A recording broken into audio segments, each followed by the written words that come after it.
Rap singer EazyE has lost his battle with AIDS just 10 days after revealing that he had the disease. Willie Smith, our first nominee for a Winnie, is a child of the 60s who has made it into the 1970s. He's 30 years old, a turning point.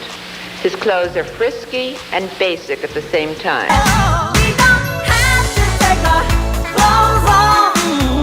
Many of these black famous celebrities left behind powerful legacies, but faced tragic endings, losing their lives to AIDS. From the giant Kevin Parker Hall. And hi, Mom. What are you doing Mom here? out there? Yeah, that's my mom. That's your mom? What are you doing here in the middle of Mexico? To Disco Icon Sylvester, to Max Robinson, who tried to make sure the folks at ABC at the time showed respect to black people. Now from Washington, Max Robinson. Good evening. Interior Secretary William Clark late today removed 3 top aides to former Secretary James. Let's delve into the 15 famous black actors who died from AIDS. Starting with Kevin Peter Hall was a giant, literally. And hi, Mom. What are you doing mom here? out there? Yeah, that's my mom. That's your mom? What are you doing here in the middle of Mexico? Standing at a massive 7 feet 2 inches, he landed iconic roles like the alien Predator in Predator and its sequel, and the lovable Bigfoot, Harry and Harry, and the Hendersons. His height also got him spots in TV shows like Misfits of Science and 227. Filming Predator wasn't easy for Kevin Peter Hall, especially with that crazy heavy Predator suit. It was so bulky and uncomfortable that moving around and pulling off stunts was a struggle. But like a true pro, Hall pushed through it all and still delivered a performance that's now legendary in the sci-fi world. Even with all the challenges, he made that role unforgettable. Before acting, Kevin was a basketball player, even playing in Venezuela for a bit. He tied the knot with actress Elena Reed Hall while working on 227, and the two had a couple of kids. Tragically, Kevin's life was cut short after contracting AIDS through a blood transfusion. He passed away at just 35. He may have left us too soon, but his legacy in film and TV still stands tall. I've used this road several times, and I've never had to pay a toll. Howard Rollins made his mark in Hollywood after starting out on the PBS soap Our Street in 1970. His talent didn't take long to get noticed, landing him roles on Broadway in shows like We Interrupt This Program and The Mighty Gents. But it was his role in the 1981 film Ragtime that really catapulted him into the spotlight, earning him an Academy Award nomination for Best Supporting Actor. He went on to take on some seriously iconic roles, like Virgil Tibbs in the Heat of the Night, which cemented his TV legacy. While filming In the Heat of the Night, word on the street is Howard was all about keeping it real. He went the extra mile by bringing in actual cops from the local police department to play extras in the background. It wasn't just about looking good on screen. Howard wanted the show to feel as authentic as possible, adding that extra touch of realism. Now that's dedication to the craft. Despite his talent, Howard faced some heavy personal struggles, battling addiction that led to multiple arrests and legal issues. But even through the tough times, he kept working, making appearances on different shows. Sadly, Howard passed away at just 46 after being diagnosed with HIV and battling AIDS-related lymphoma. A talented actor who left a lasting impact. Hello, and I am sorry I was unable to attend in person the Connecticut Forum on AIDS, but I did want to make this tape to bring a few messages to you as you are assembled and talk about. Arthur Ashe was a total legend on and off the tennis court. He broke barriers as the first black man to join the U.S. Davis Cup team in 1963 and went on to win 3 titles with the team. But he didn't stop there. He made history in 1968 as the first black man to win the U.S. Open, and he later snagged titles at the Australian Open and Wimbledon. Basically, he conquered all 4 Grand Slam tournaments. I have known, of course, that I have AIDS since September 1988 and lived a relatively free life with very few opportunistic infections until just recently. In 1973, Arthur Ashe went to South Africa for the South African Open, but he didn't just stick to the tennis courts. He made sure to visit Soweto, a township hit hard by apartheid's harsh living conditions. Even though the government was keeping a close eye on him, he still made time to connect with the local black community. The visit wasn't widely talked about at the time, but it showed just how serious Arthur was about fighting for racial equality, even when it put him at risk. He even started tennis programs to help inner-city kids get into the game. In 1983, after heart surgery, he contracted HIV from a blood transfusion. He kept it quiet until 1992, when he publicly revealed his diagnosis to raise awareness about HIV/AIDS. He then launched the Arthur Ashe Foundation to help fight AIDS and the Arthur Ashe Institute for Urban Health. Arthur Ashe passed away in 1993 at just 49. Sylvester, born Sylvester James Jr. in LA in 1947, was a true icon. He started his journey singing in his church choir, but left when they didn't accept his sexuality. After moving to San Francisco in 1970, he fully embraced the city's counterculture, joining the drag group The Cockettes and eventually forming his own band, Sylvester and his Hot Band. But it was his solo career that really took off. In 1978, he dropped Step 2, which gave us legendary hits like You Make Me Feel, Mighty Real, and Dance, Disco Heat. Known for his bold, androgynous style and powerful falsetto, Sylvester was totally immersed in the San Francisco party scene, known for throwing epic, over-the-top bashes.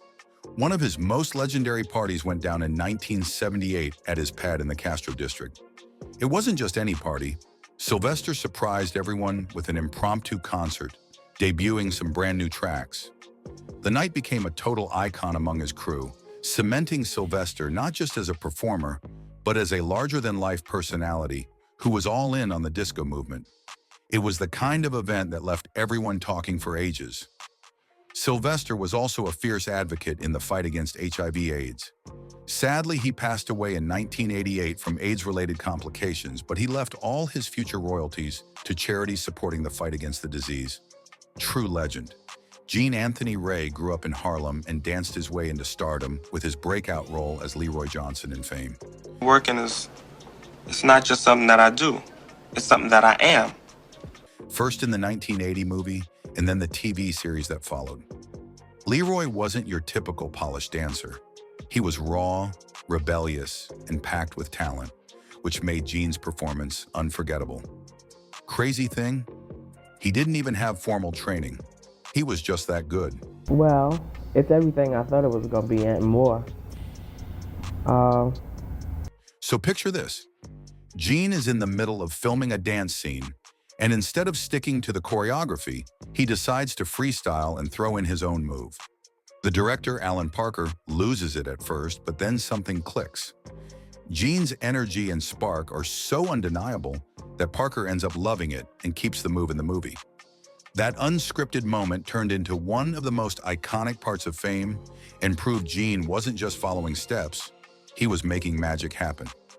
After Fame, Gene kept the spotlight on him with acting gigs and dance projects.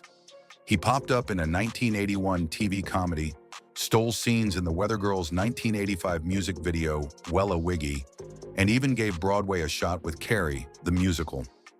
Unfortunately, that show barely got off the ground. But behind the scenes, things got tough. Gene struggled with addiction, and his career slowed down after Fame wrapped. Legal troubles and personal issues didn't help either.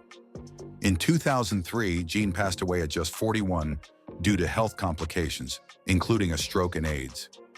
EazyE, born Eric Lynn Wright in Compton, California, is a straight-up legend. Reload, then you'll get smoked, and I hope that your fans understand when you talk about spraying me. He helped change the game as a founding member of NWA, alongside Dr. Dre, Ice Cube, DJ Yella, and MC Ren. Their debut album, Straight Outta Compton, was a major moment in hip-hop, bringing gangsta rap to the mainstream and shaking up the music scene with its raw, no-holds-barred lyrics about street life. Back in the day, EazyE wasn't just about being the tough guy. He was also a low-key business genius. Here's a story that shows just how hustler he was. When NWA was first blowing up, EazyE would literally drive around LA with boxes of their debut album, Straight Outta Compton, in the trunk. He wasn't waiting for anyone to do the work. He'd personally sell those albums to record stores and DJs. This hands-on grind not only got their music out there, but also helped him build solid connections all over the scene. Talk about street smarts. But EazyE wasn't just about the group. He went on to kill it solo with his album, Easy Does It, dropping classics like Boys in the Hood and Easier Said Than Done. He was also the mastermind behind Ruthless Records, a label that put a ton of fresh talent on the map. Sadly, EazyE's time was cut way too short. He passed away in 1995, just weeks after revealing he had been diagnosed with AIDS. Willie Smith was a game changer in fashion. Born in Philly, he flipped the script with designs that made high style accessible to everyone. He launched Willie Wear Limited in 1976, and by the mid-'80s, the brand was raking in millions. Willie's whole thing, mixing top-tier fashion with everyday, affordable pieces, and he even coined the term street couture. Willie Smith had some pretty unique ways of getting design inspo. One of his favorite tricks? He'd spend whole days just riding the NYC subway, sketching and checking out what people were wearing. The subway was like a fashion runway to him, packed with all kinds of styles from all walks of life. By observing real people, Willie was able to create designs that felt authentic and relatable, making high fashion something everyone could get into. He wasn't just about clothes. Willie collaborated with big names like Keith Haring and Spike Lee. Plus, he designed costumes for a Bill T. Jones dance piece. He also worked with a design team to create a showroom that looked like a whole urban jungle. Sadly, Willie's life was cut short in 1987 due to complications from AIDS after a trip to India. His passing was a huge loss to the fashion world, but his impact still lingers. David Cole was a powerhouse producer and remixer. TV news and sad and shocking news from the world of dance music. David Cole, one of the C's of C&C Music Factory, died Tuesday morning in New York City. Best known for co-founding the iconic dance duo C&C Music Factory with Robert Clivillé. Together, they created bangers like Gonna Make You Sweat, Everybody Dance Now, which became a global anthem. That song blew up worldwide and turned C&C Music Factory into straight-up icons in the dance scene. They racked up a ton of awards, including 5 Billboard Music Awards and 2 MTV Video Music Awards. Talk about domination. But David's magic didn't stop there. He worked with legends like Mariah Carey, Whitney Houston, and Aretha Franklin, leaving his mark all over the 80s and 90s music scene. Going on. Now, you're one of the honorees tonight, aren't you? Not that I know of, but I don't mind being one of the honorees. I could be one. David got his start playing keyboards at a church choir, and soon after, he was in the mix at the famous Better Days Club. His talent didn't go unnoticed, and he quickly made a name for himself working with some of the biggest stars in music. Sadly, David passed away at just 32, with his death linked to complications from spinal meningitis, and as many in the music world know, AIDS-related issues. His untimely loss left a huge hole in the music industry, but his legacy still lives on in the tracks he helped create. I know a place where we can dance the whole night away. Bobby DeBarge was the R&B king with the falsetto that made you stop and listen. Known for his smooth vocals with the Motown group Switch, Bobby was behind hits like There'll Never Be and I Call Your Name. But Bobby's talents didn't stop there. He also helped guide his family's group, DeBarge, as a mentor and co-producer, even stepping in when they needed him. Before Switch became a thing, Bobby was actually part of Barry White's backup group, White Heat. When Barry split things up, Bobby and some of the crew formed a new group called Hot Ice, but they didn't exactly blow up the charts. After that fizzled out, Bobby and his brother Tommy teamed up with others to create Switch. They signed with Motown, and that's when everything started to pop off for them. But it wasn't all smooth sailing. Bobby's personal life took a turn with substance abuse, and by 1988, he was hit with drug trafficking charges, serving time until 1993. That's when things really took a toll on his health, and he tragically contracted HIV while incarcerated. Bobby passed away at just 39, but his music still lives on, and his influence on R&B is unforgettable. Kenny Green, also known as G-Love,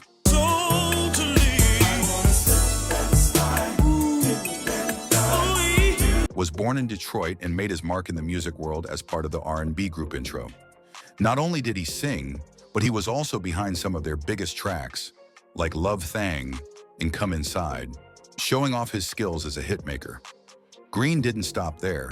He wrote for other big names like Mary J. Blige, Will Smith, and Cameron, with hits like Reminisce and Love No Limit, scoring him major recognition.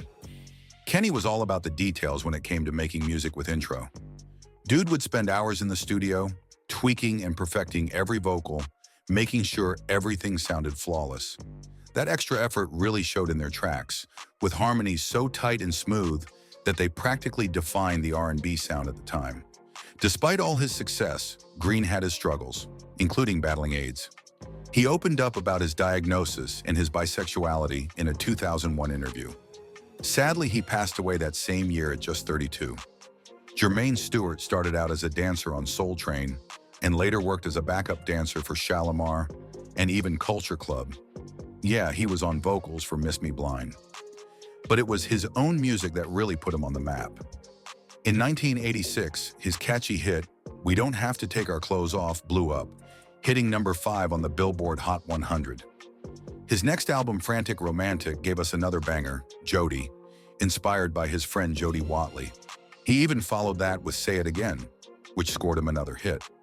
When Jermaine Stewart was recording We Don't Have to Take Our Clothes Off, he was all about perfection. He'd do take after take, making sure the vocals were spot on, even if it meant working late into the night. His hard work definitely paid off because that track ended up being a huge hit, earning global attention.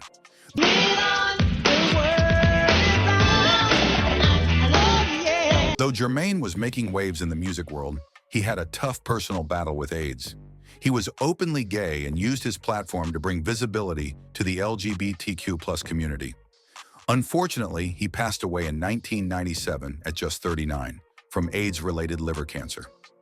His final resting place was unmarked for years, a quiet reminder of the hardships faced by those affected by the disease. Allan Wiggins was a total powerhouse on the field when he joined the San Diego Padres in the early 80s. Known for his lightning speed, he made a name for himself as the team's leadoff hitter and second baseman.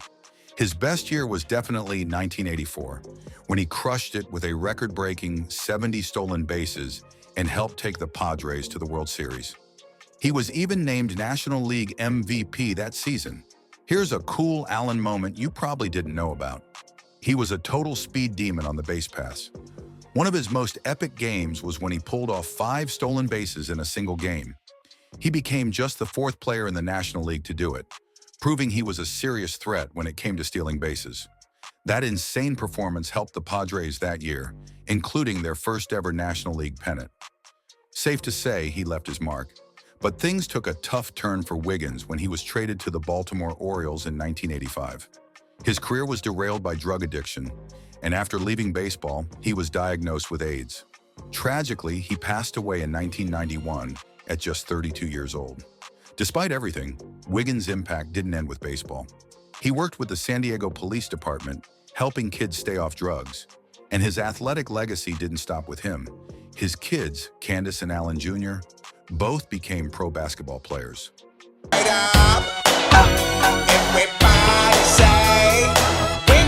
Wayne Cooper was one of those players who made his mark on the court and then kept giving back to the game.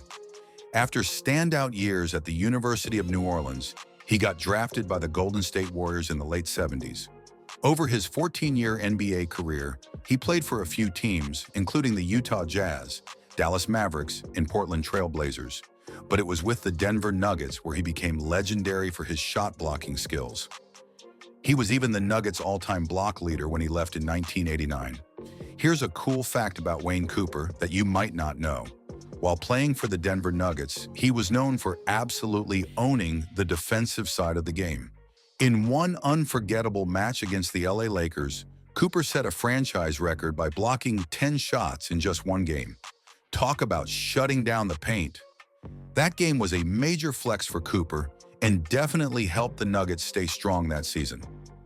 Cooper hung up his sneakers in '92 and moved into executive roles with the Trail Blazers and Sacramento Kings. Sadly, he passed away in 2022 after battling kidney disease. But his legacy, both as a player and in the front office, is remembered by fans and teammates. He is what I call a difference maker. As soon as he comes on the floor, positive things. Roy Tarpley was a beast on the court back in the day. Drafted by the Dallas Mavericks in the '86 NBA draft, he wasted no time making a name for himself. He snagged the 6th Man of the Year award in '88 and was named to the All-Rookie First Team in '87. That 1987-88 season, he was a force, averaging 13.5 points and almost 13 rebounds a game, helping the Mavs make it to the Western Conference Finals. Roy Tarpley was all about putting in the work. He was in the gym nonstop, grinding and perfecting his game. All that hustle paid off when he snagged the 6th Man of the Year award. His drive to level up his skills was straight up legendary, and it showed every time he hit the court. Tarpley was all about pushing himself, and that mindset made him a force to be reckoned with. But his story wasn't all about basketball. Tarpley struggled with addiction, which led to multiple suspensions and eventually a permanent ban from the NBA. Even after that, he kept playing overseas in places like Greece and China, but his personal battles were always there. Still, his skills on the court couldn't be denied, and he even made it into the Greek League Hall of Fame in 2022. Sadly, Roy passed away in 2015 at 50, and though the cause wasn't officially confirmed, it was linked to liver failure. He left behind a legacy of talent and what-ifs. Max Robinson made waves in the broadcasting world, starting his career as a DJ in Richmond, Virginia, before moving to Washington, D.C. in the mid-60s. He quickly rose to fame as the first African-American anchor on a local TV news station, WTOP-TV. His groundbreaking work earned him multiple awards, including a couple of regional Emmys for a documentary on life in Anacostia. But the real game changer came in 1978 when he became the first African-American to anchor a national news show on ABC's World News Tonight. His spot on the desk with Frank Reynolds and Peter Jennings was a huge step forward for diversity in TV news.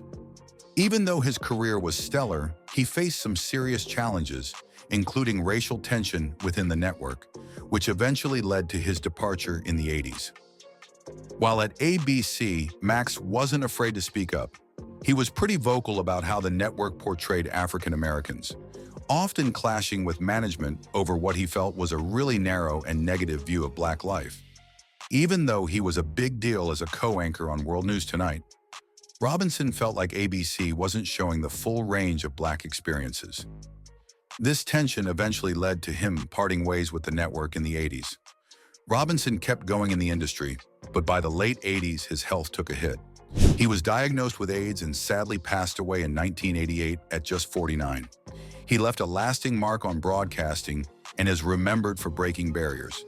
If you found this video meaningful, make sure to give it a like, share your thoughts in the comments, and hit that subscribe button for more content like this. Let's keep their stories alive and the conversation going. See you in the next one.